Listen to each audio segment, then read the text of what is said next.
ये Yes, सब sir. ये सब में कोई दिक्कत। कंस्ट्रक्टिव इंटरफेरेंस है तो क्या कंडीशन होगी? कंस्ट्रक्टिव के लिए फेज डिफरेंस कितने का होगा? 2n पाई का। कितने का कंस्ट्रक्टिव के लिए? Yes, sir. कंस्ट्रक्टिव के लिए फेज डिफरेंस 2n पाई का। डिस्ट्रक्टिव के लिए फेज डिफरेंस 2n + 1 पाई 2n plus पाई का। 1. यही तो है। 0 हो सॉरी, ये पाई हो, 2 पाई हो, 3 पाई हो, 5 पाई हो, 7 पाई हो, वहां क्या बनता है? Constructive interference. ठीक है। और सॉरी डिस्ट्रक्टिव इंटरफेरेंस। और अगर 0 हो, 2 पाई हो, 4 पाई हो, 6 पाई हो फेज डिफरेंस, तो वहां क्या बनता है? Destructive interference. ठीक है। Yes, sir. डिस्ट्रक्टिव इंटरफेरेंस बनता है। ठीक है। अच्छा, ये आप लोगों ने देख लिया। अच्छा, इसमें आपने अगर हम वेव फेज, अगर हम पाथ डिफरेंस की बात करें तो phi is equal to 2 pi by lambda into path. Phase difference is equal to 2 pi by lambda into path difference. ये भी आप लोगों ने Yes, देखा। sir. ठीक है। अगर हम पाथ डिफरेंस की बात करें कि what will be the path difference between two waves, two waves, तो देखो पाथ डिफरेंस हो जाएगा, पाथ डिफरेंस हो जाएगा phase Lambda difference by into lambda pi. Upon 2 पाई। ठीक है। Path difference is equal two phase difference into lambda upon 2 pi. Phase difference आपका अगर मान लो 2n पाई है, जैसा कि कंस्ट्रक्टिव के लिए कहा गया है, तो 2n पाई इनटू लैम्डा अपॉन 2 पाई, मतलब 2 पाई को खा गया, तो यहाँ बचा n लैम्डा।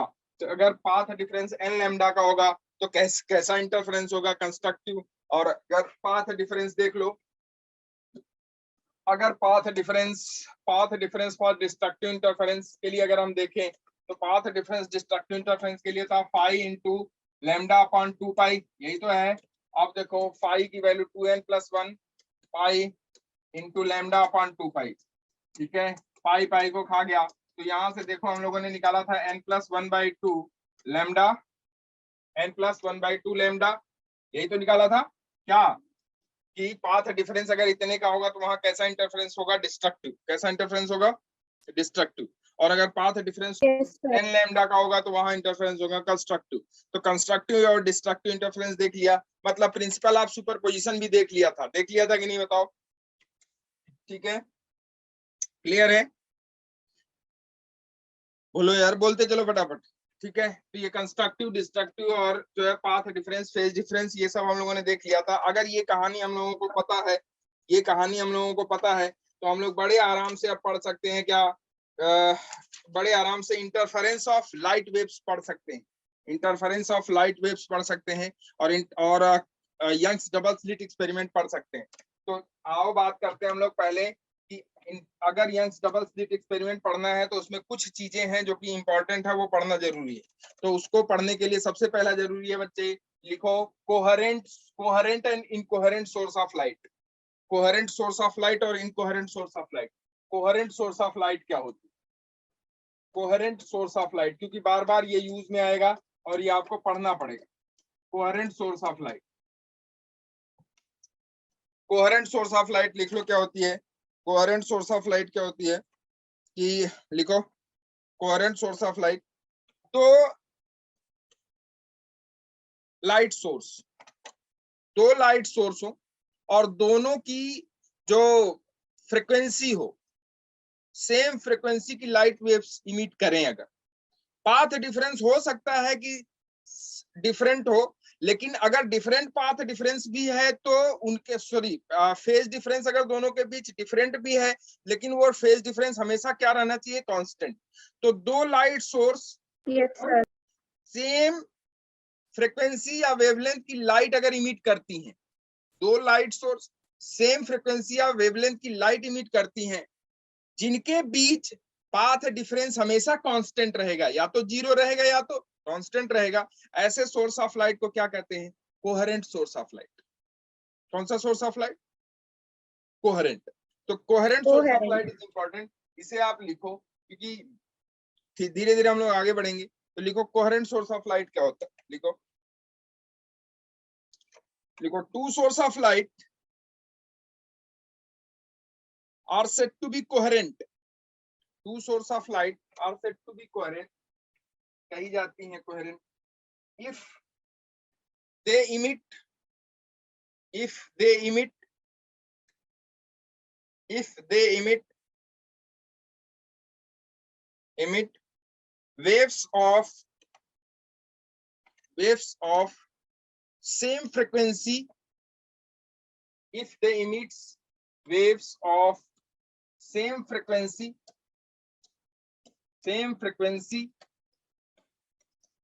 या कह सकते हो आप उसे wavelength, same wavelength, same frequency या same wavelength and either in same phase and are either in same phase या having constant phase difference, या तो वो सेम फेज में होंगी either in same phase या वो कांस्टेंट फेज डिफरेंस रखेंगे। तो ऐसे सोर्स ऑफ लाइट को क्या कहते हैं हम लोग? Coherent Coherent source of light. Coherent source of light. तो कोहेरेंट सोर्स ऑफ लाइट का मतलब हुआ कि ऐसी लाइट वेव्स जिनका वेवलेंथ क्या हो या फ्रीक्वेंसी क्या हो, कांस्टेंट हो, और जिनके बीच फेज डिफरेंस ये न रहे, या तो हो तो मतलब या तो वो सेम फेज में हो, या तो अगर फेज डिफरेंस हो तो वो हमेशा कांस्टेंट रहे। ऐसे सोर्स ऑफ लाइट को क्या कहते हैं? Coherent source of light. ठीक है बच्चे, तो कोहेरेंट सोर्स ऑफ लाइट, ठीक है, कोहेरेंट सोर्स ऑफ लाइट। तो ये इंपॉर्टेंट है, कोहेरेंट सोर्स ऑफ लाइट क्या होती है? सेम फ्रीक्वेंसी या वेवलेंथ और उनके बीच फेज डिफरेंस या तो कांस्टेंट होगा या तो फेज डिफरेंस होगा ही। ठीक है, ये हो गई कोहेरेंट। अच्छा, इनकोहेरेंट सोर्स ऑफ लाइट क्या होती है? देखो, incoherent source of light sir जिसमें पाथ डिफरेंस सेम नहीं होता। अगर दो light waves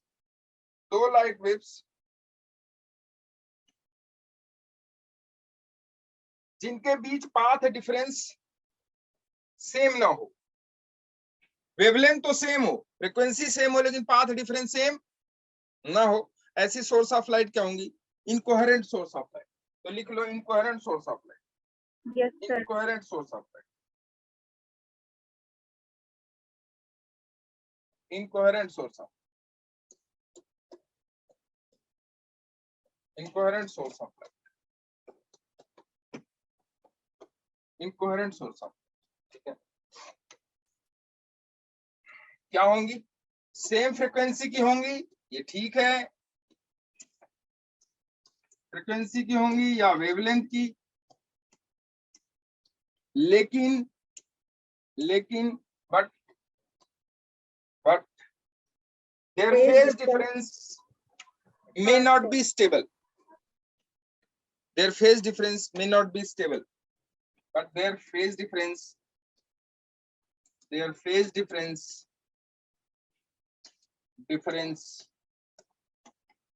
may not be stable. मतलब वो वेरी करती रहेंगी, कांस्टेंट नहीं है। Their phase difference may not be stable. तो ऐसी सोर्स ऑफ लाइट को हम लोग क्या कहते हैं? Incoherent source of light, incoherent source of light.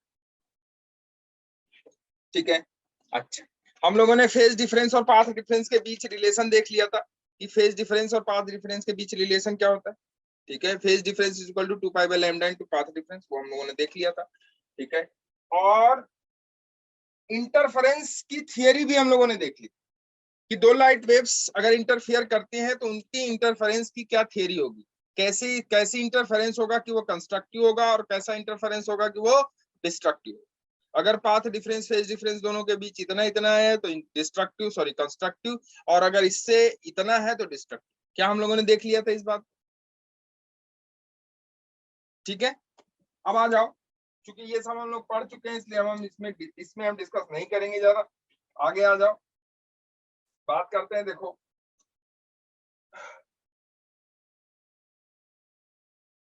Amplitude waves का एम्पलीट्यूड हम लोगों ने देख लिया था कि दो वेव हैं। एक वेव हम लोगों ने मान लिया था y1 is equal to a1 sin kx minus omega t, यही तो माना था हमने।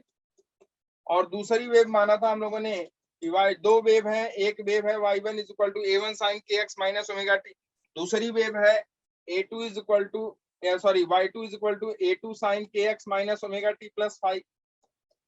ठीक है, दोनों का इंटरफेरेंस हम लोगों ने कराया था। तो हमारा जो रिजल्टिंग वेव आई थी वो रिजल्टिंग वेव थी r sin kx minus omega t plus delta. इसको थोड़ा सा आप लोग उतार लो फिर से, क्योंकि इसी पे आगे डिस्कशन शुरू होगा। ठीक है, तो इसे जल्दी से 1 सेकंड में उतारो आप।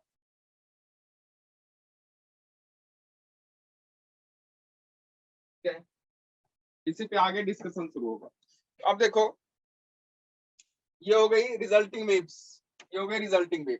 ठीक है, ये resulting wave y is equal to r sin kx minus omega t plus delta, जहां r आपने लिख लिया था कि r is equal to under root of a1 square plus a2 square plus 2a1 a2 cos phi, 2a1 a2 cos phi, ये सब आप लोगों ने लिख लिया था। ठीक है, अच्छा अब देखो कि एम्पलीट्यूड आपने लिख लिया, एम्पलीट्यूड ऑफ वेव्स ये हो गया। ठीक है, वेव ये हो गई। अच्छा, अब लिखो इंटेंसिटी ऑफ वेव्स, क्योंकि हम लोग थोड़ा सा आगे आप पढ़ेंगे, तो लिखो intensity of wave, intensity of wave, intensity of intensity of wave, intensity of wave. Intensity क्या होती है वेव की? किसी वेव की जो इंटेंसिटी है, जैसे मान लो ये वेव है, ये वेव है, जैसे ये वेव y1 हो गई, y1 is equal to a1 sin kx minus omega t, ये वेव है।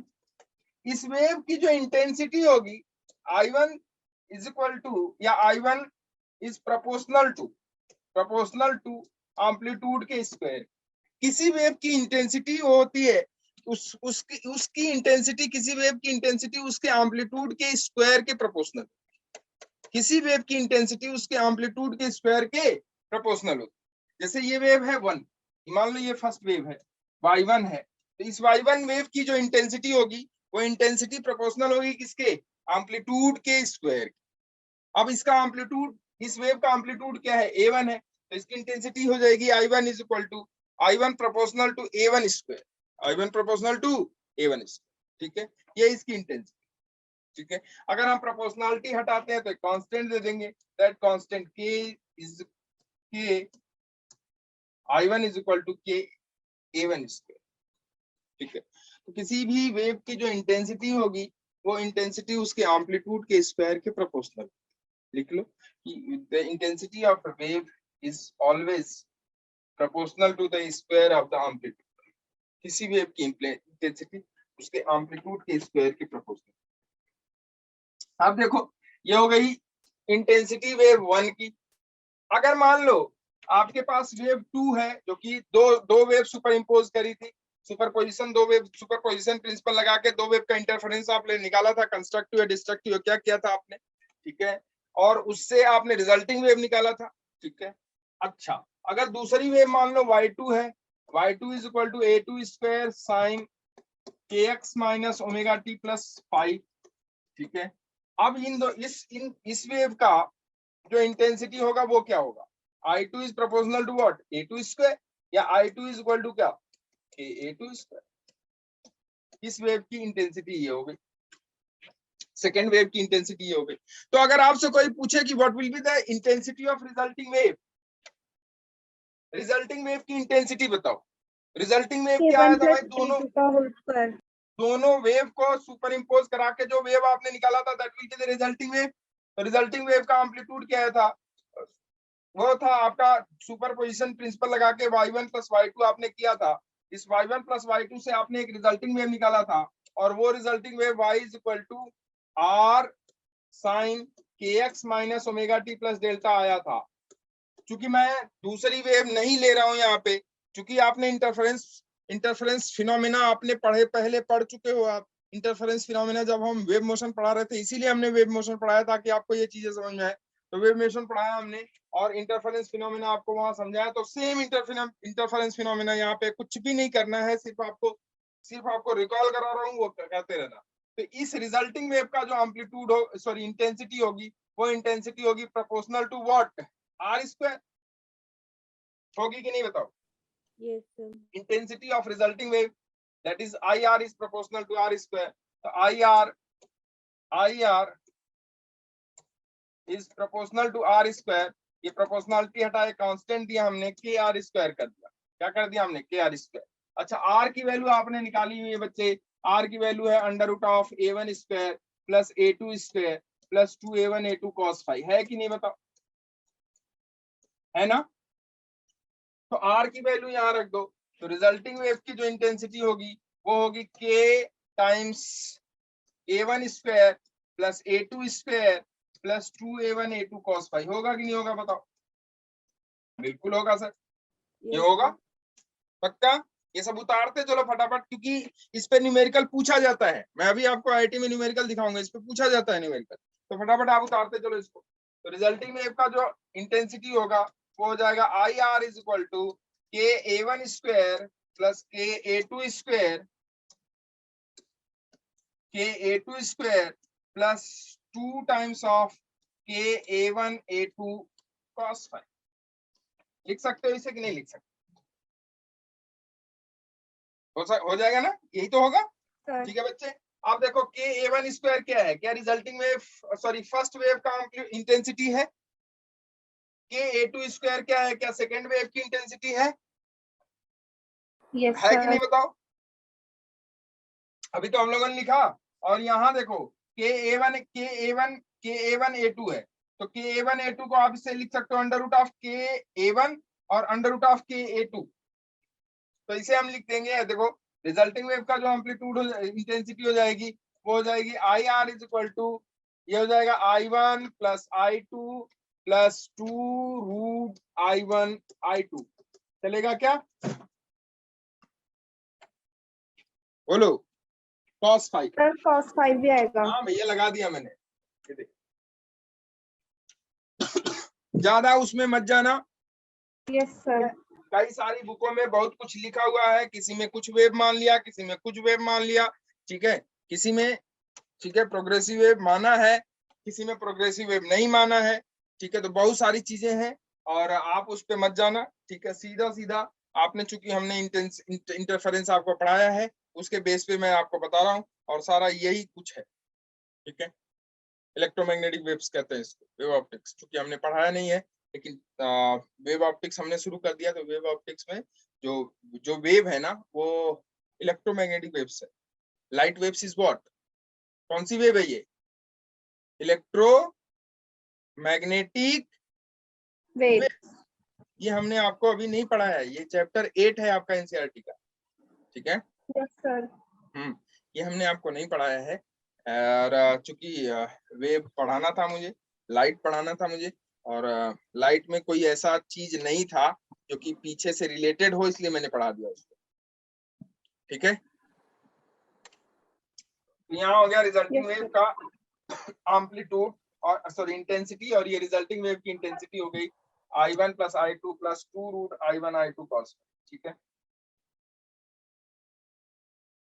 अच्छा ये मैक्सिमम कब होगा, ये मैक्सिमम कब होगा, क्या होगा मैक्सिमम, cos 5 1 होगा। मैक्सिमम इंटेंसिटी क्या होगी, मैक्सिमम इंटेंसिटी होगी जब cos फाइव की वैल्यू क्या होगी, 1 होगी, cos फाइव की वैल्यू 1 होगी, इसका मतलब फाइव कितना हो जाएगा भाई, दोनों के बीच फेज डिफरेंस 0 कितने का डिग्री। हो जाएगा, या तो 0 का हो जाएगा या तो 2 पाई का हो जाएगा, याद करो, क्या ये कंस्ट्रक्टिव इंटरफेरेंस हो जाएगा, यस सर क्लियर है कि नहीं। तो मैक्सिमम जो रिजल्टिंग वेव का इंटेंसिटी होगा आई आर मैक्सिमम क्या होगा, क्या वो I one plus I two का होल स्क्वायर हो जाएगा कि नहीं, sorry I one plus I two, नहीं सर, ये तो 4i हो जाएगा। Root I one plus root I two का होल स्क्वायर हो जाएगा कि नहीं बताओ,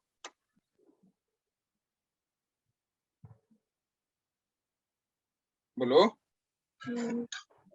है I R maximum, yes sir I R maximum क्या होगा, सर IR मैक्सिमम तो 4i के इक्वल होगा ना, किसके इक्वल, 4i के इक्वल। अगर आई वन आई टू बराबर होंगे,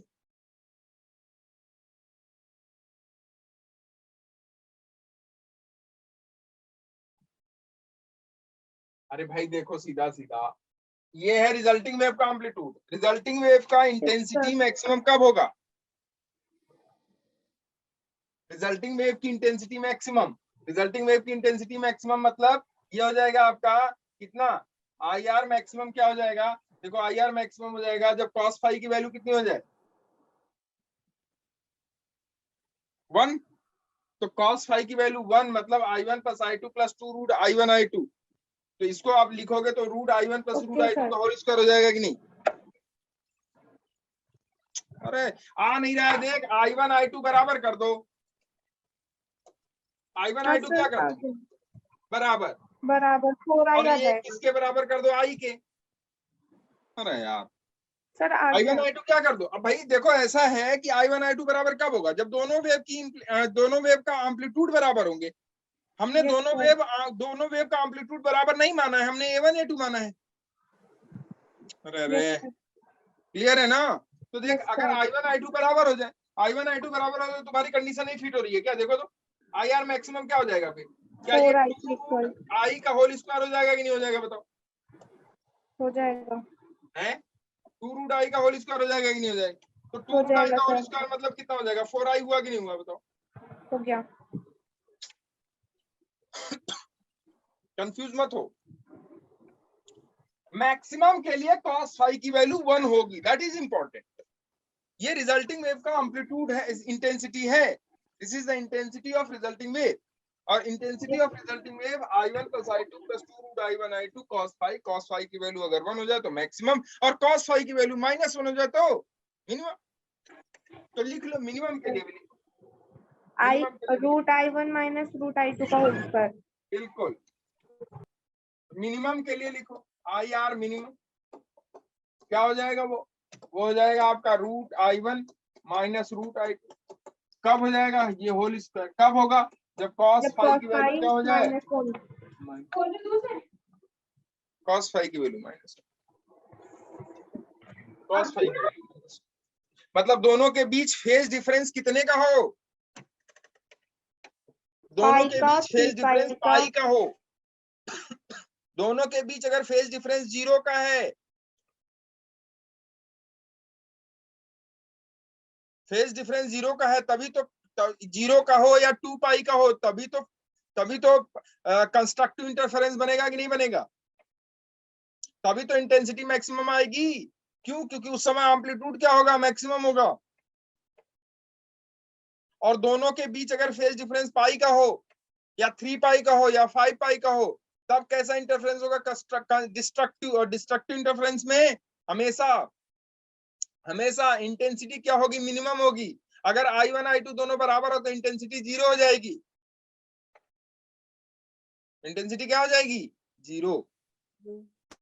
ठीक है, तो जहां, अब देखो ध्यान से सुनो, जहां कंस्ट्रक्टिव इंटरफेरेंस बनता है या जहां कंस्ट्रक्टिव इंटरफेरेंस होता है, उस पॉइंट को कहते हैं ब्राइट फ्रिंज। जहां ये पैटर्न बनता है ना, उसमें जब अभी आप देखोगे यंग्स डबल स्लिट एक्सपेरिमेंट में एक वो स्क्रीन लेते हैं, उस स्क्रीन पे पैटर्न देखते हैं, तो जहां पैटर्न ब्राइट बनता है उसको कहते हैं, मतलब स्क्रीन पे जो पैटर्न बनता है उस पैटर्न को कहते हैं फ्रिंज। क्या कहते हैं उसे, फ्रिंज, फ्रिंज। अगर जहां जहां ब्राइट बनता है उसे कहते हैं ब्राइट फ्रिंज। ब्राइट कहां बनेगा, जहां कंस्ट्रक्टिव होगा कि डिस्ट्रक्टिव, कंस्ट्रक्टिव। क्यों कंस्ट्रक्टिव, क्यों ब्राइट, क्योंकि कंस्ट्रक्टिव में intensity maximum.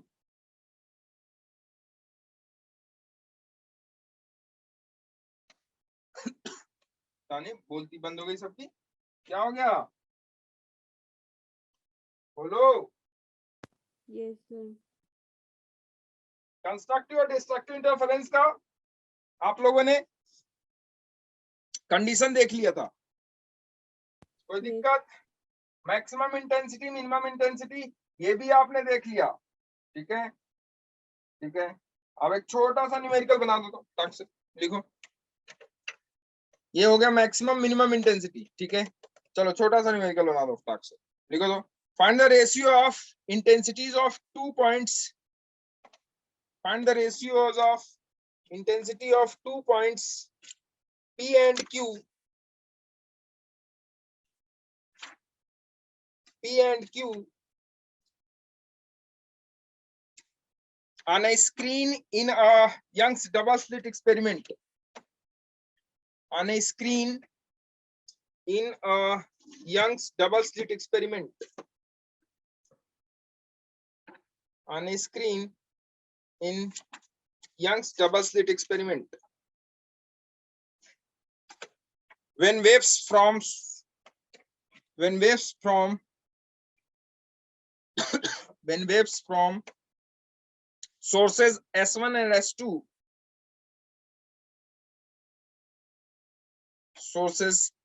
S2 have phase difference 0 and pi/2 respectively. 0 and pi/2 respectively.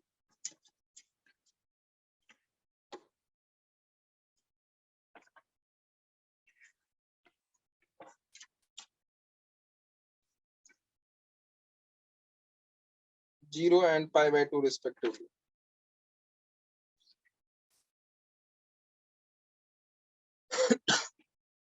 ठीक है, Yes, sir. इंटेंसिटी का रेशियो पूछ रहा है. Find the ratios of intensity of 2 points P and Q.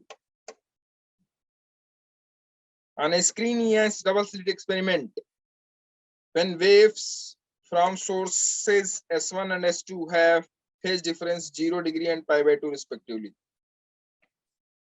जब फेज डिफरेंस 0 है तब, और जब फेज डिफरेंस pi/2 है तब क्या रेशियो होगा? जल्दी से निकाल दो.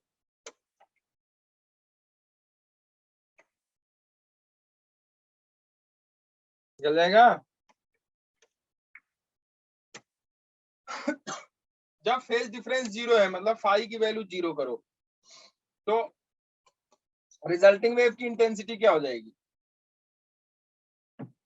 वो हो जाएगी आपकी अंडर रूट ऑफ √1 + √2 का होल स्क्वायर, √I1 + √I2 का होल स्क्वायर. यही तो होगा.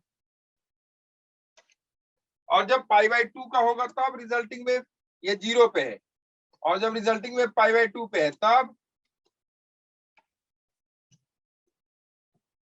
ये हो जाएगा आपका √I1, सॉरी कितना हो जाएगा ये?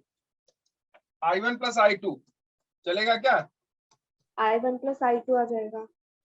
I1 + I2. ठीक है, यही तो होगा.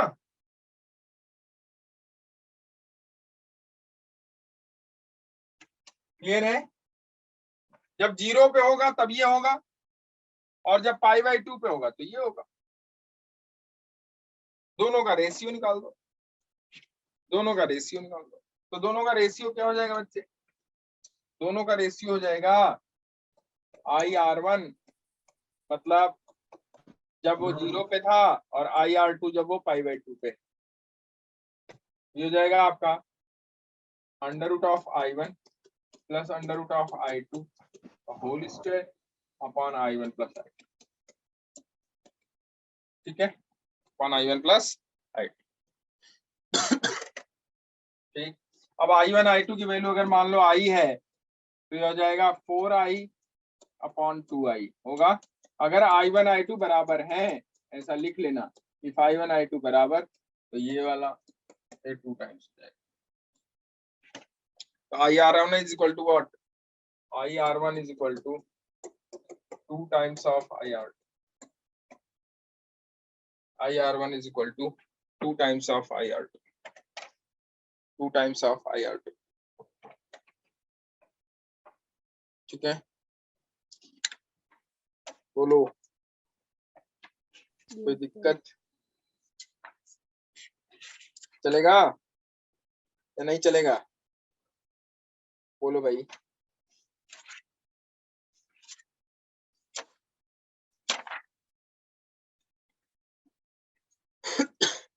चलेगा ना?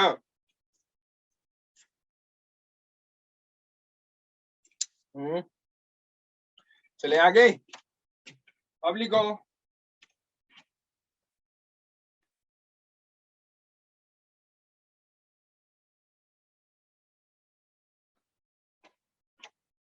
ratio of maximum and minimum intensity of light. Ratio of maximum and minimum intensity of light. Intensity of light, maximum और minimum intensity. Maximum intensity I maximum is equal to under root of I1 plus I2 का whole square, और minimum intensity under root of I1 minus under root of I2 का whole square, ये minimum है। इनका ratio क्या हो जाएगा, I max divided by I min, ये हो जाएगा बच्चे under root of I1 plus under root of I2 का whole square divided by under root of I1 minus under root of I2 का होल स्क्वायर। ये ratio of maximum and minimum intensity.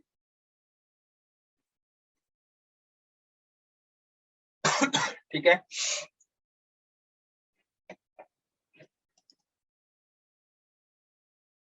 देखो variation of intensity of light, variation of intensity of light with phase difference, variation of intensity of light, intensity of light with phase difference, with phase difference, phase difference and phase difference between the waves emitted, between the waves emitted, between the waves emitted from coherent sources, from coherent sources, variation of intensity of light with phase difference between the wave emitted from coherent sources। ठीक है, intensity of light हम लोग जानते हैं, resulting wave का क्या है, under root of sorry ये है आपका I1 plus I2 plus 2 root I1 I2 cos phi. ठीक है, क्या कह रहा है आपसे कि variation of intensity of light with phase difference between the wave emitted from coherent sources. ठीक है, तो अब देखो कैसे वेरी करता है। मान लेते हैं कि दो वेव हैं और दोनों की इंटेंसिटी, एक की I1 है और दूसरे की I2 है। अगर दोनों की इंटेंसिटी बराबर कर देते हैं, मान लो I1 I2 के बराबर होता है, इंपॉर्टेंट है ये, इस पे न्यूमेरिकल पूछा जाता है। अगर मान लो दोनों की इंटेंसिटी बराबर कर देते हैं, I1 I2 I के बराबर हो जाएगा, तो यहां से रिजल्टिंग वेव की जो इंटेंसिटी हो गई वो हो जाएगी आपकी 2I plus 2I cos phi हो जाएगी। अब इसे देखो, यहां हम लोग 2I बाहर ले लेते हैं अगर, तो क्या बचा बच्चे, 1 प्लस कॉस फाई बचा। कॉस फाई को थोड़ा सा एक फॉर्मूला रखते हैं, उसका कॉस फाई का फॉर्मूला क्या होता है, अगर कॉस 2 फाई या कॉस 2 थीटा देखें तो कॉस 2 थीटा होता है 1 2 कॉस स्क्वायर थीटा माइनस 1, एक फॉर्मूला। दूसरा होता है 1 माइनस 2 साइन स्क्वायर थीटा, दूसरा फॉर्मूला। तीसरा होता है cos square theta minus sine square theta. तो अब एक्चुअली क्या है कि हम यहाँ cos फाई का वो फॉर्मूला रख रहे हैं जिससे कि वो 1 को क्या कर दे, कैंसिल कर दे। तो cos फाई का वो फॉर्मूला जो 1 को कैंसिल कर दे, तो देख बच्चे क्या हो जाएगा, 2I into 1 plus cos phi को हम लोग लिख सकते हैं क्या, 2 cos square phi by 2 minus 1 लिख सकते हैं क्या। 1 से 1 कैंसिल हो जाएगा, ये 1 से 1 गया, तो देखो IR क्या आया, रिजल्टिंग वेव का एम्पलीट्यूड क्या आया, वो सॉरी इंटेंसिटी, वो I 4I cos square phi by 2, 4I cos Yes, square sir. Phi by 2। ठीक है, आया ये रिजल्टिंग वेव का इंटेंसिटी हो गया, रिजल्टिंग वेव का इंटेंसिटी हो गया। रिजल्टिंग वेव की इंटेंसिटी हो गई 4I cos square phi by 2। अब देखो अगर कंस्ट्रक्टिव इंटरफेरेंस है तो फाई की वैल्यू हो जाएगी आपकी 2n पाई, और अगर डिस्ट्रक्टिव इंटरफेरेंस है तो फाई की वैल्यू हो जाएगी 2n प्लस 1 पाई। ठीक है, तो वहां से आप देखो जो रिजल्टिंग वेव का मैक्सिमम और मिनिमम, मैक्सिमम जो रिजल्टिंग वेव का एम्पलीट्यूड हो जाएगा वो क्या हो जाएगा, अगर maximum intensity maximum resulting wave का एम्पलीट्यूड देखें तो वो क्या हो जाएगा 4i, जो कि अनन्या ने बताया था और वहां से सॉल्व भी हुआ था। ठीक है, ये हो गया 4i। Yes sir. ठीक है,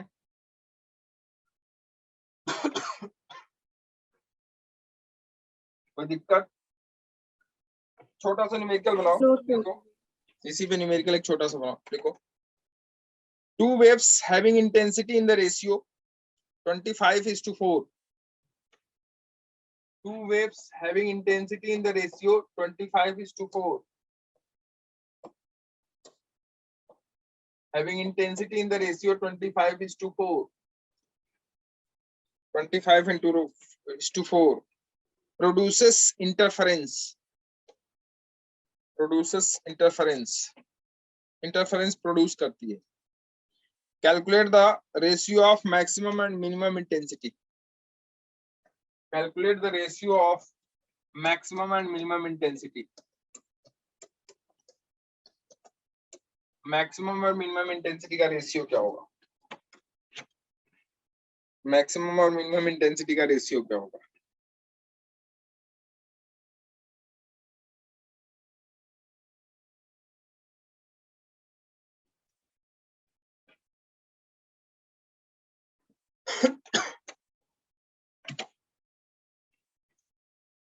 निकल जाएगा, what will be the sir ratio of maximum and minimum intensity?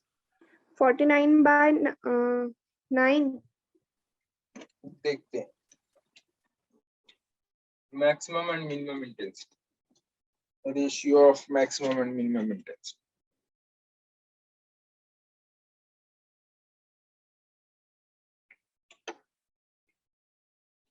नहीं सर 5/2। 5/2 आएगा। कितना आ रहा है? 5/2। लो पहली बार कितना आया था? 49/9। और अभी क्या आया? 5/2। क्यों भाई? सर क्योंकि देखो अंडर ये रूट किसका हमें, रेशियो दिया हुआ है ये बताओ? सर ये अंडर रूट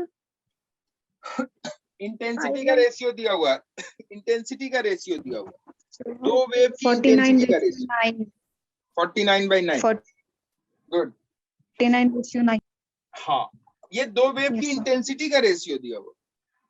हाँ सर वही तो बोला था मैंने 49/5, फिर थोड़ा मैं कंफ्यूज हो गई थी।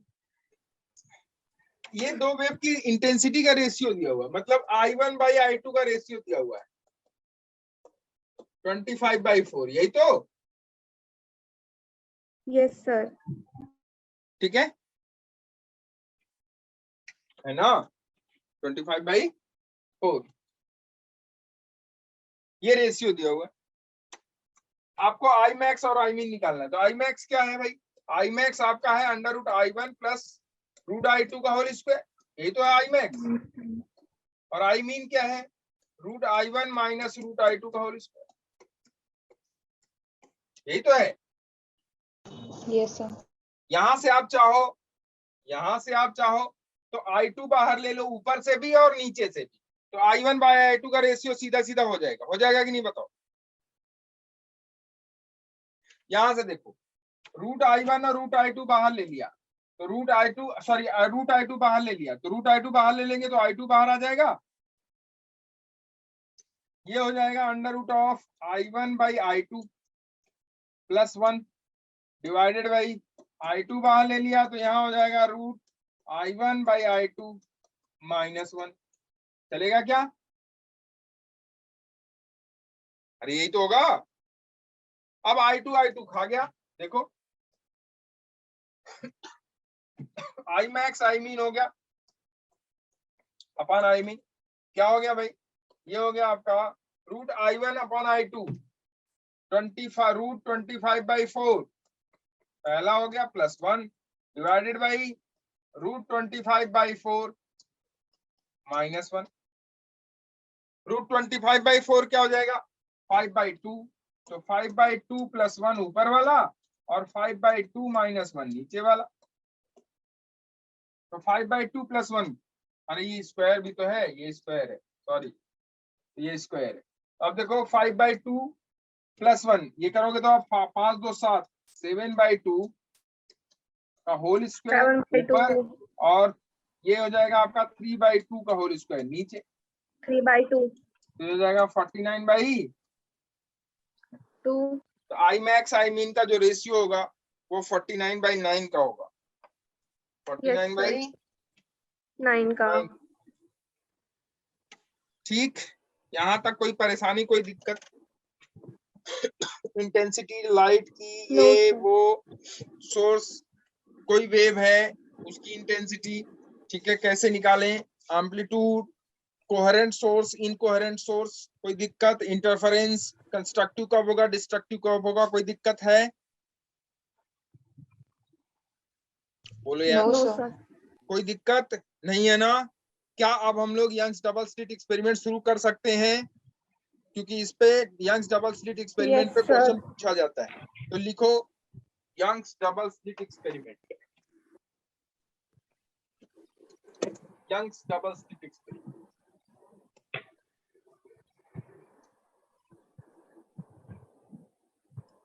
Double slit experiment,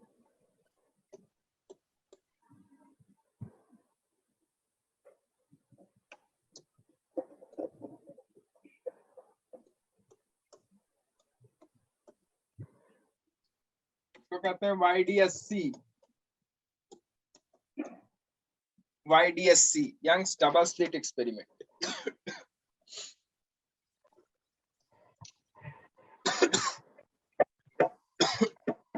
Young's double slit experiment, इन्होंने क्या किया एक्सपेरिमेंट में? इन्होंने क्या किया Sir, कि एक कार्डबोर्ड लिया ना, और उस कार्डबोर्ड की इस तरफ, उस कार्डबोर्ड में 2 होल कर दिया छोटे छोटे। डबल स्लिट, स्लिट मतलब होल होता है, स्लिट मतलब क्या होता है? Hole, a fine hole, whole. Fine whole.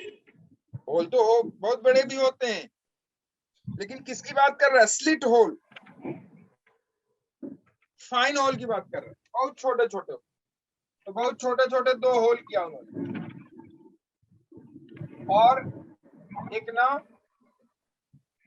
एक सोर्स ऑफ लाइट इधर लिया उन्होंने, और इस सोर्स ऑफ लाइट से इस दोनों होल पे, मतलब इस सोर्स ऑफ लाइट को कहीं रखा उन्होंने। कहाँ रखा? ये आगे का विषय, कैसे रखा, क्या रखा, इससे इन्होंने लाइट पास कराई। ये सोर्स S1 है, ये सोर्स S2 है, ये आपका मेन सोर्स है।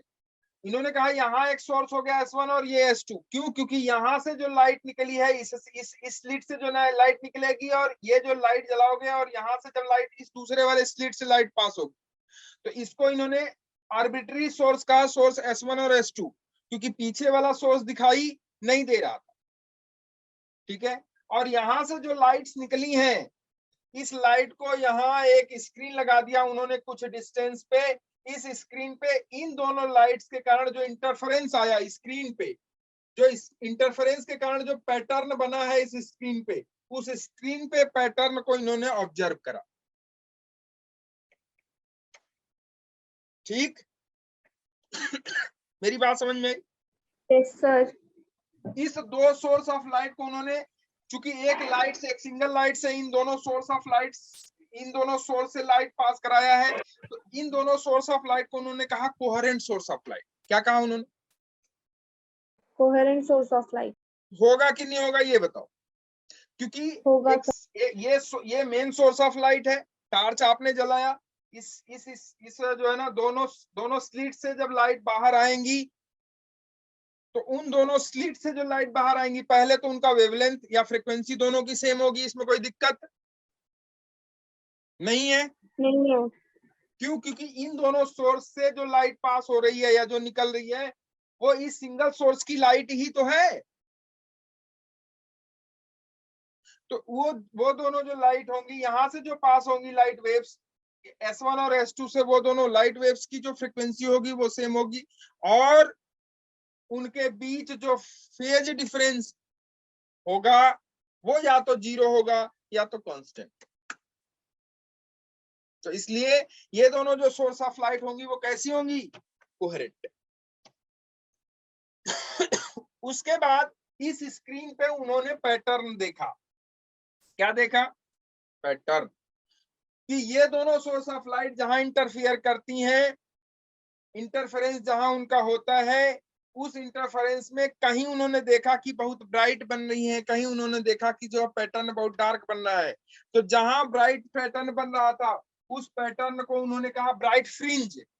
उस पैटर्न का नाम दिया उन्होंने फ्रिंज।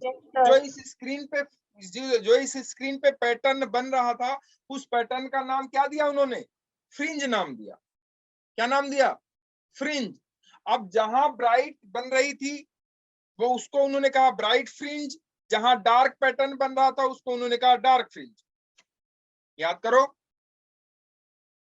क्या कहा उन्होंने, फ्रिंज।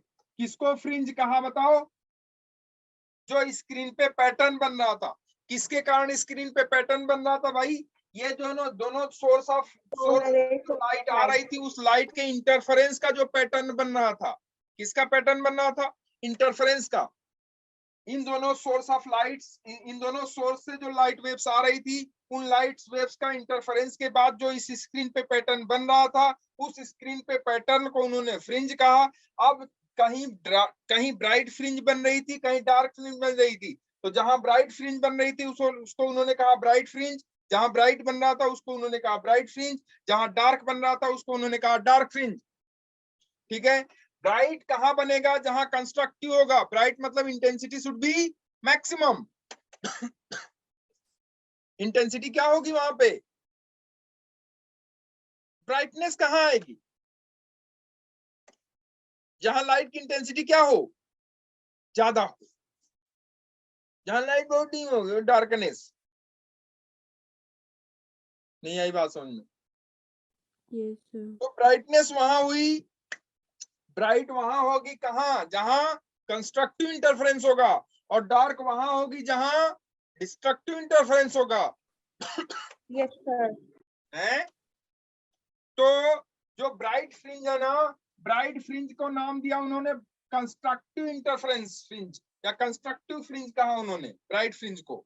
और डार्क फ्रिंज को, जहां कंस्ट्रक्टिव इंटरफेरेंस हो रहा था ना उसको उन्होंने कहा ब्राइट फ्रिंज, और जहां डिस्ट्रक्टिव इंटरफेरेंस हो रहा था उसको उन्होंने कहा डार्क फ्रिंज। ठीक है, तो कंस्ट्रक्टिव को क्या कहा, ब्राइट, और डिस्ट्रक्टिव को डार्क। लिखो, ये आसानी हो यस गया। सर। ठीक है, डिस्ट्रक्टिव को क्या कहा, डार्क। कंस्ट्रक्टिव को कहा ब्राइट, कंस्ट्रक्टिव को ब्राइट, कंस्ट्रक्टिव कंस्ट्रक्टिव को क्या कहा, ब्राइट, और डिस्ट्रक्टिव को क्या कहा, डिस्ट्रक्टिव को क्या कहा, डार्क। तो ये हो गया ब्राइट, ये हो गया डार्क। ठीक है, जहां कंस्ट्रक्टिव इंटरफेरेंस वहां ब्राइट, जहां डिस्ट्रक्टिव इंटरफेरेंस वहां डार्क। और जो पैटर्न यहाँ बन रहा था उसको उन्होंने फ्रिंज कहा। तो कंस्ट्रक्टिव वाले को ब्राइट फ्रिंज कहा और डिस्ट्रक्टिव वाले को डार्क फ्रिंज कहा। इतनी बात समझ में आई। Yes sir. स्क्रीन पे पैटर्न को क्या कहा, फ्रिंज। फ्रिंज। क्या कहा, फ्रिंज। जहां ब्राइट बन रहा था उसको क्या कहा, ब्राइट फ्रिंज। जहां डार्क बन रहा था उसको क्या कहा, डार्क फ्रिंज। ठीक है, यस सर। अब देखो इसमें एक वर्ड और आएगा, आएगा जो है फ्रिंज विड्थ। क्या आएगा, fringe width. Fringe width. Fringe width क्या होती है भाई, फ्रिंज विड्थ होती है कि चाहे दो कंस्ट्रक्टिव फ्रिंज हो, मतलब चाहे दो ब्राइट फ्रिंज हो, चाहे दो डार्क फ्रिंज हो, दो सक्सेसिव ब्राइट फ्रिंज या दो सक्सेसिव डार्क फ्रिंज के बीच की जो डिस्टेंस होगी वो क्या होगी, फ्रिंज विड्थ होगी। Yes sir. लिखो, फ्रिंज विड्थ क्या है, दो सक्सेसिव ब्राइट या dark fringe, two successive bright और टू सक्सेसिव डार्क फ्रिंज के बीच की दूरी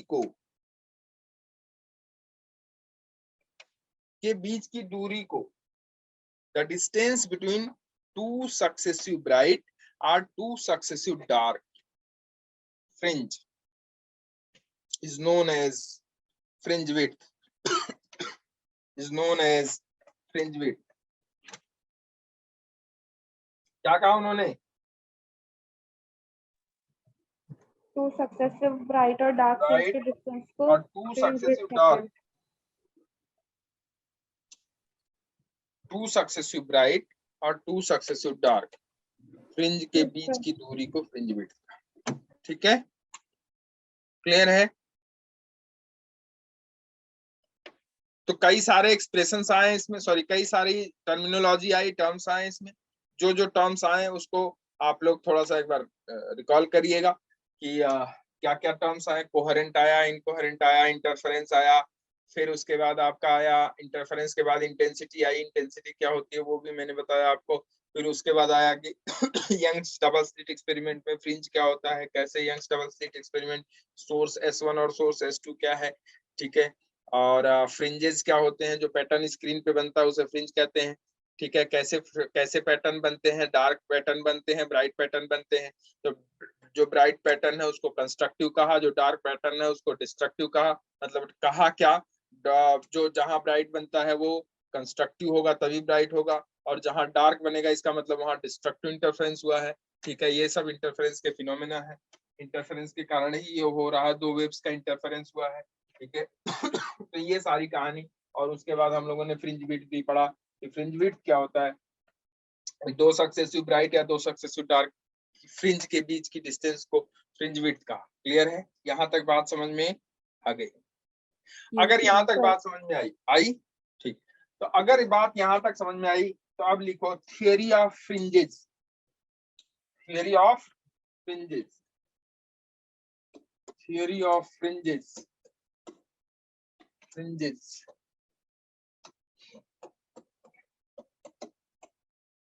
फ्रिंजेस या expression for fringe width. Expression for fringe width, कैसे हम फ्रिंज विड्थ निकालते हैं। एक्सप्रेशन फॉर फ्रिंज विड्थ,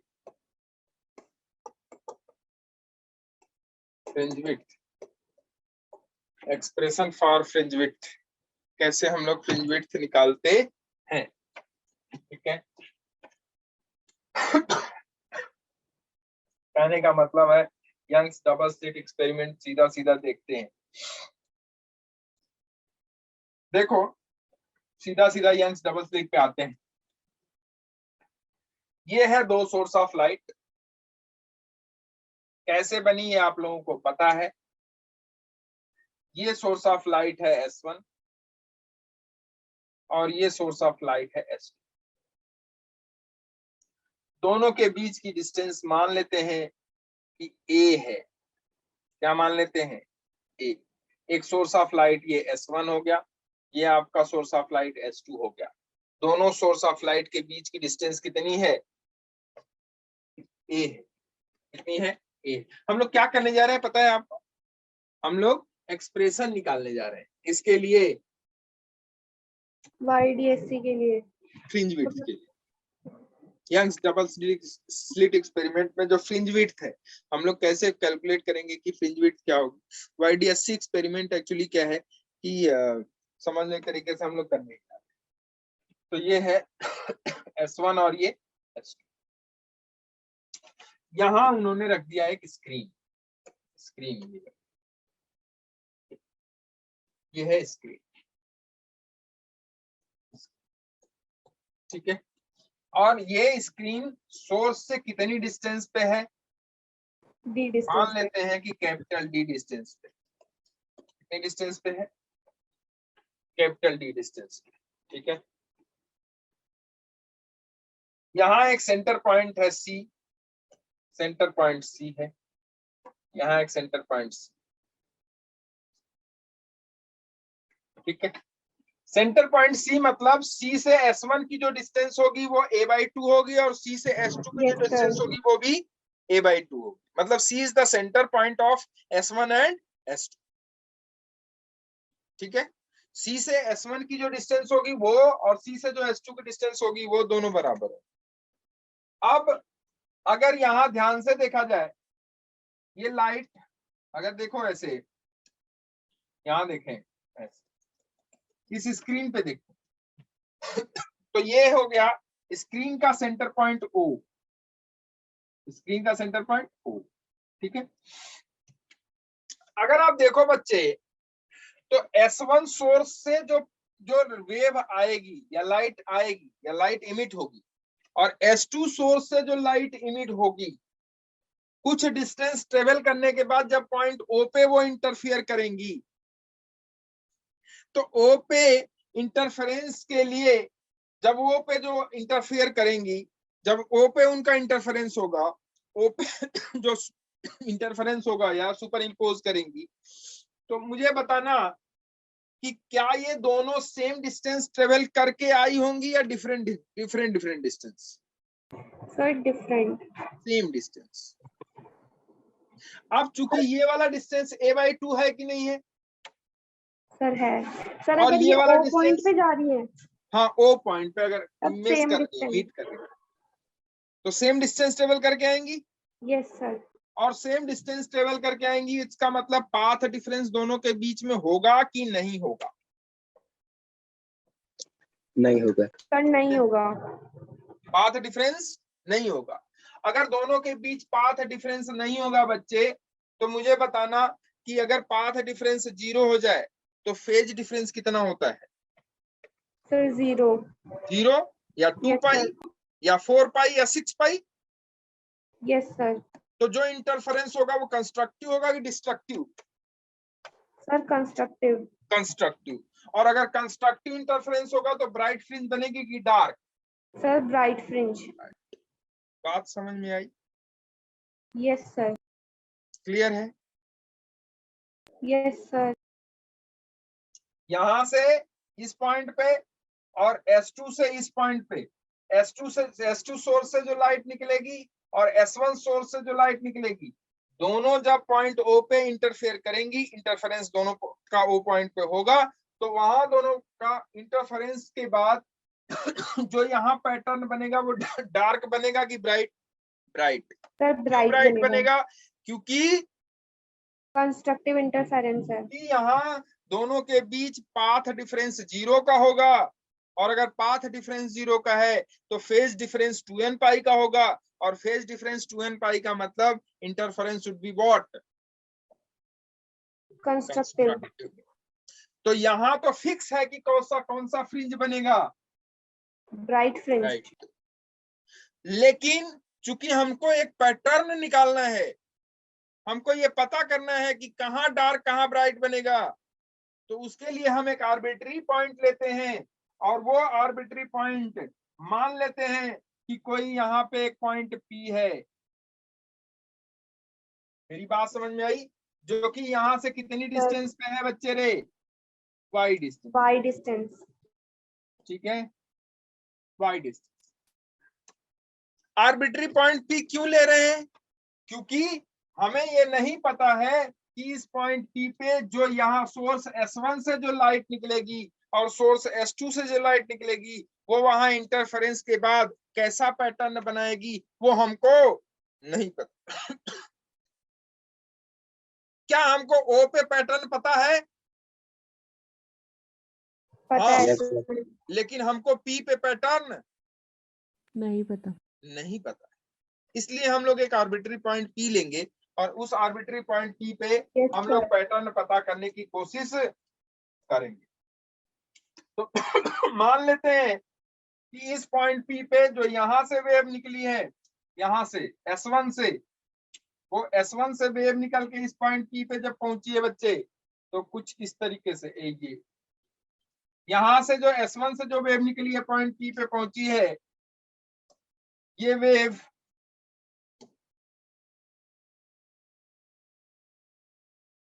ये, ठीक है।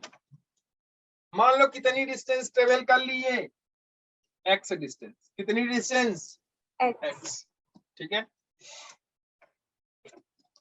और ये जो S2 पे पहुंची है, यहां से 2 वाले से इंटरफेरेंस के बाद, सॉरी यहां से निकलने के बाद, S2 से जो निकली यहां जब पहुंची,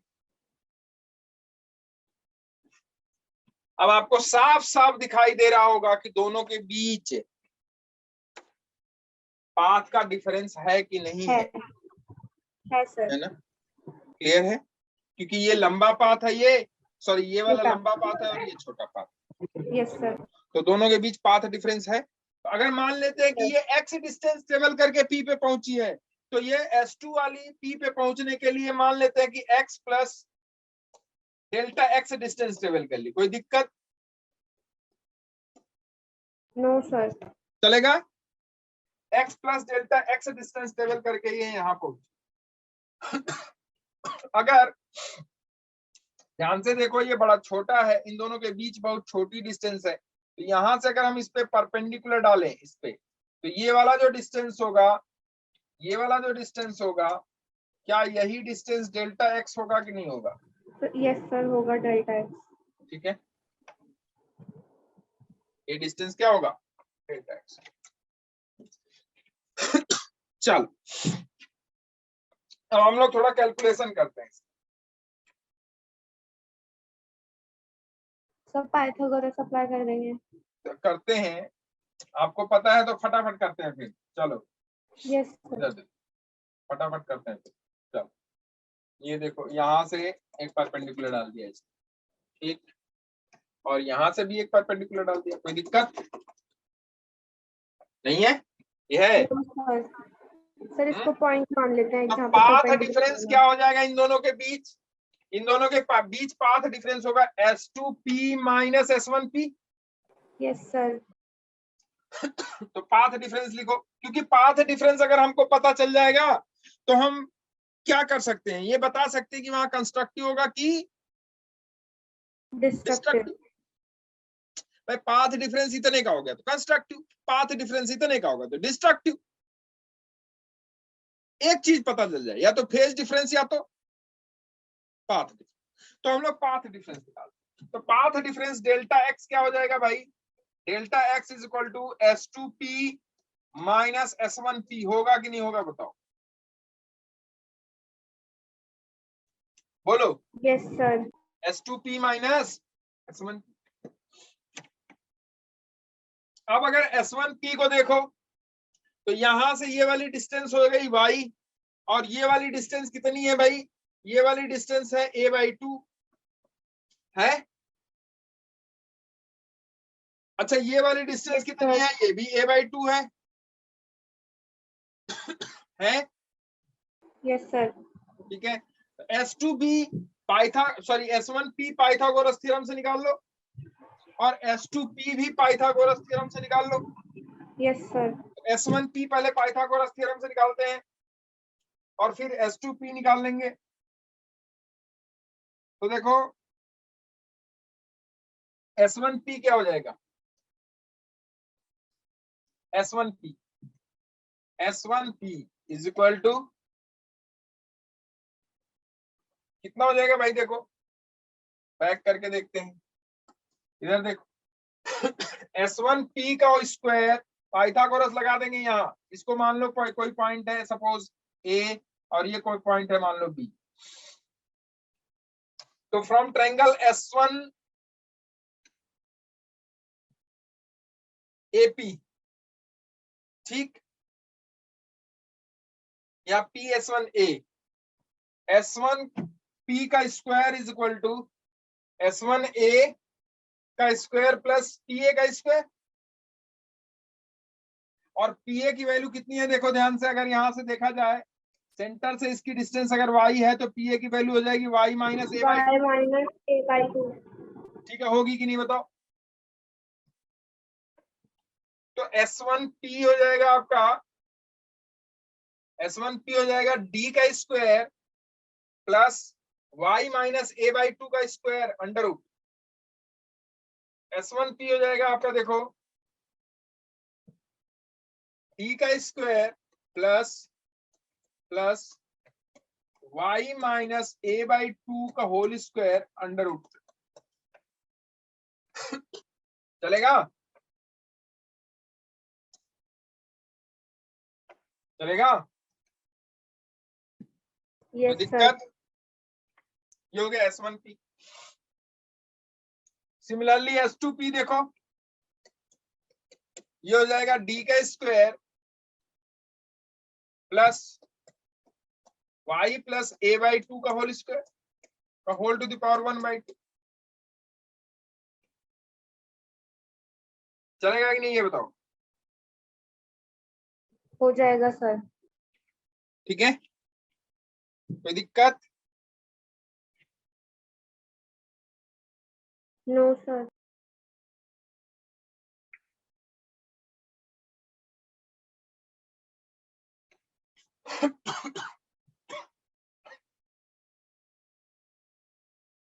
कोई दिक्कत नहीं ना?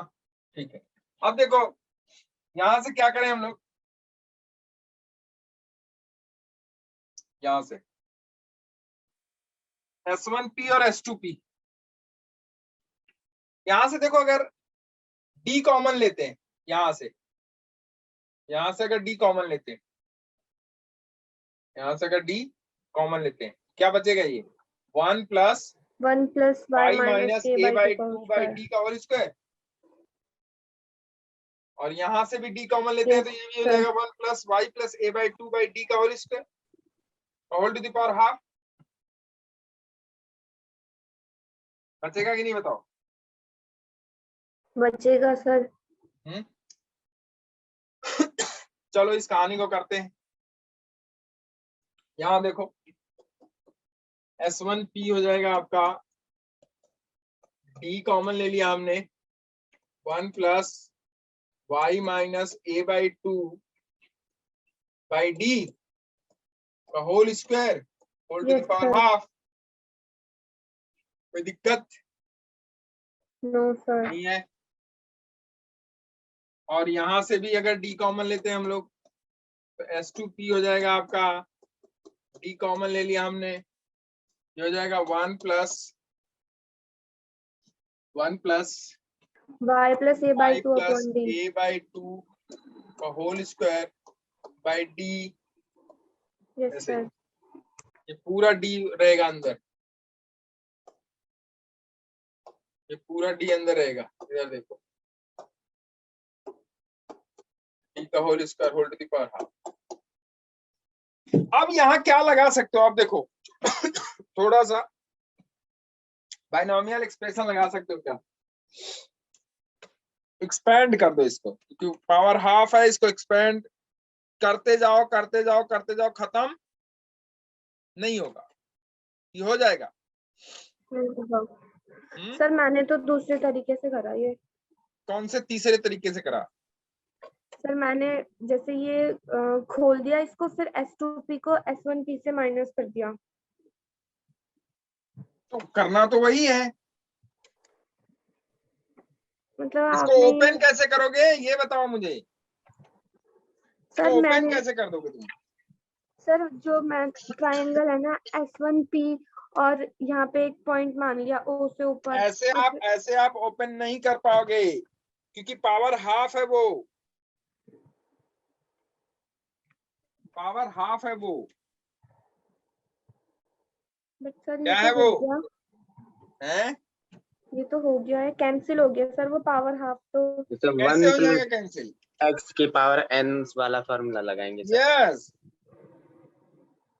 एक्सप्रेशन लगाना पड़ेगा आपको, टेलर्स थ्योरम कहते हैं उसको। थोड़ा सा आगे बढ़ोगे तो देखो एक्चुअली क्या है, देखो बात से अब मैं थोड़ा सा समझा दूं आपको, यहीं रोकता हूं इसको। x plus a whole to the power n, जानते हो इसका एक्सप्रेशन कि नहीं जानते हो? x plus a whole to the power n क्या होता है भाई? NC0 x to the power 0 a to the power n, binomial expression कहते हैं इसको। Yes, sir. Plus NC1 x to the power 1 a to the power n minus 1 plus NC2 x to the power 2 a to the power n minus 2 plus dash dash dash dash nth term क्या आ जाएगा? NCn जहां ये power जहां इस वाले पे पहले वाले पे पावर n था, a पे पावर n था तो b पे x पे पावर 0 था। अभी nth टर्म में क्या हो जाएगा, इस पे पावर n हो जाएगा और यहाँ पावर 0 हो जाएगा, तो ये हो जाएगा x to the power n a to the power 0।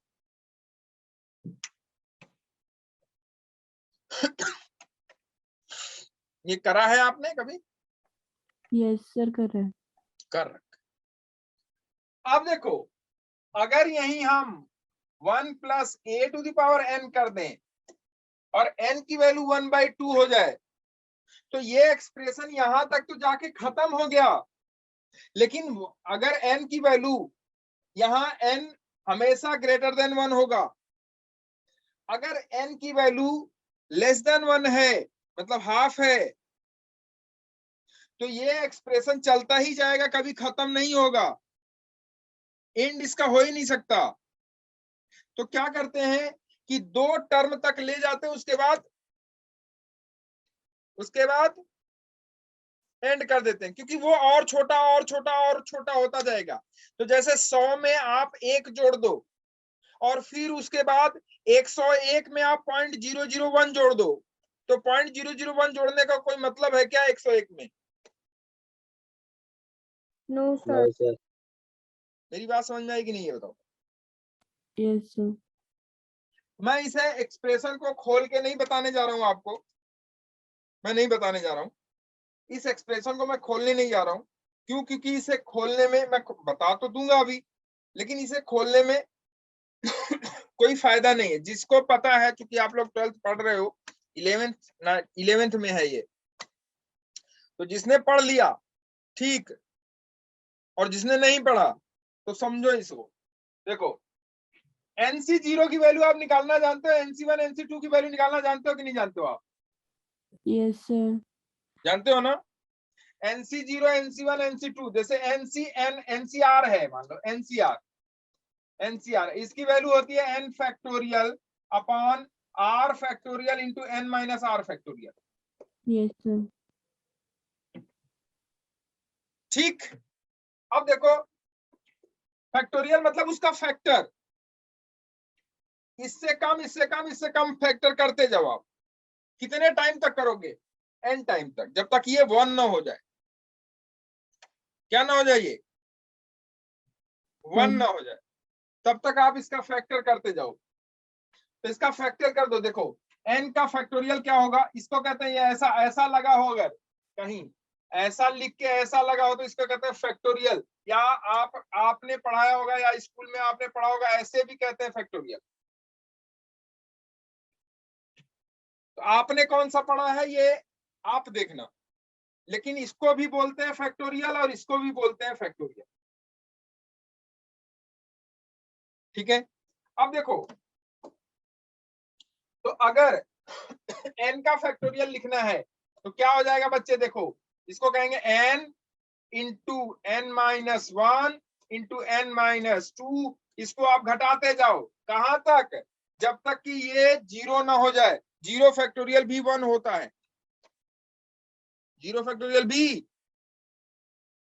1 होता है। ठीक, अच्छा, अगर यही मान लो 3 कर दिया जाए तो 3 फैक्टोरियल क्या वैल्यू आएगी? मैं आपको समझा रहा हूं, थोड़ा सा समझ। 3 फैक्टोरियल क्या हो जाएगा? n की जगह 3 रखो तो 3 फैक्टोरियल क्या हो जाएगा? 3 इंटू n माइनस 1, मतलब 3 माइनस 1 क्या हो जाएगा? 2 2। इंटू 3 माइनस 2 कितना हो जाएगा? 1। Yes sir. छोड़ दो उसके बाद। तो ये 3 इंटू 2 इंटू 1 कितना हो गया? 6। हो गया कि नहीं? तो ये हो गई 3 फैक्टोरियल की वैल्यू। कोई 3 फैक्टोरियल की वैल्यू पूछे तो कितना होगा? 6। कोई अगर आपसे 6 फैक्टोरियल की वैल्यू पूछे, कितना हो जाएगा? 6 into 5 into 4 into 3 into 2 into 1। This is the value of 6 factorial. 6 5 4 3 2 1, 6 5 3, ये वैल्यू हो जाएगी। कोई आपसे पूछे 9 फैक्टोरियल, कितना हो जाएगा? 9 इंटू 8 इंटू 7। आप यहां भी रोक सकते हो, 9 into 8 into 7 फैक्टोरियल,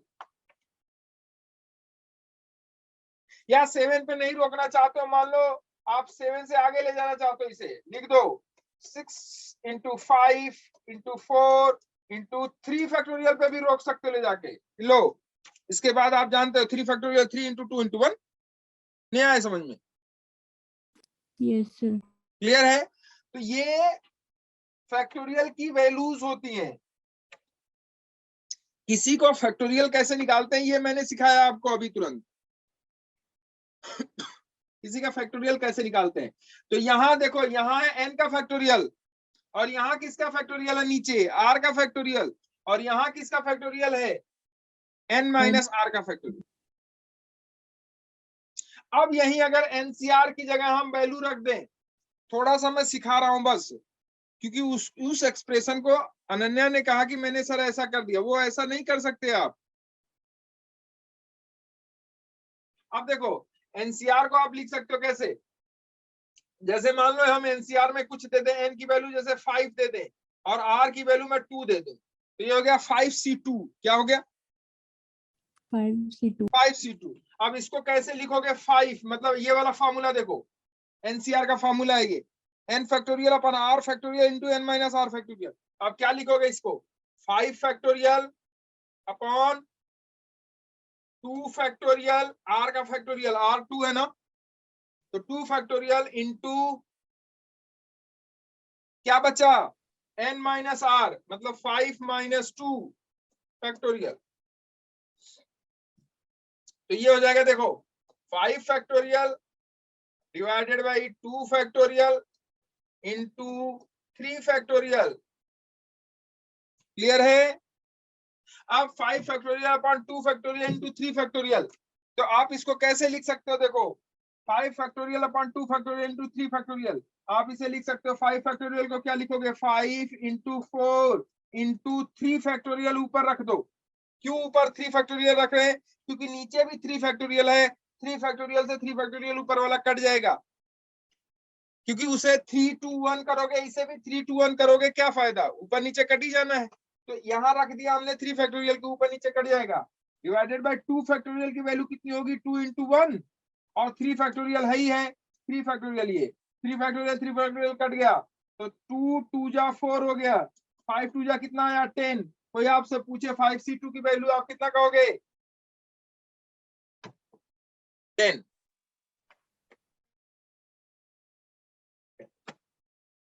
कुछ समझ में आया? Yes, sir. जिसने पढ़ा है उसको समझ में आएगा, जिसने नहीं पढ़ा है वो सिर्फ एक बार इसको और देख लेगा। ठीक, अब ये वाला एक्सप्रेशन, ये वाला n की वैल्यू 1/2 रख देंगे, n की वैल्यू कितना रख देंगे, 1/2, क्योंकि वहां क्या है, आप देखो ध्यान से, इसमें देखो, मैं दिखा देता हूं आपको, इसमें देखो, इसमें देखो, यहाँ क्या है, यहाँ अगर ध्यान से देखो, यहाँ देखो, यहाँ क्या है, 1 प्लस इस वाले को क्या मान लो, a, तो 1 प्लस a या x जो भी मानना हो मान लो, 1 plus x whole to the power half, है कि नहीं बताओ? Yes, sir. इसको हम क्या करेंगे, सिंप्लीफाई करेंगे, और वो हम करेंगे कल।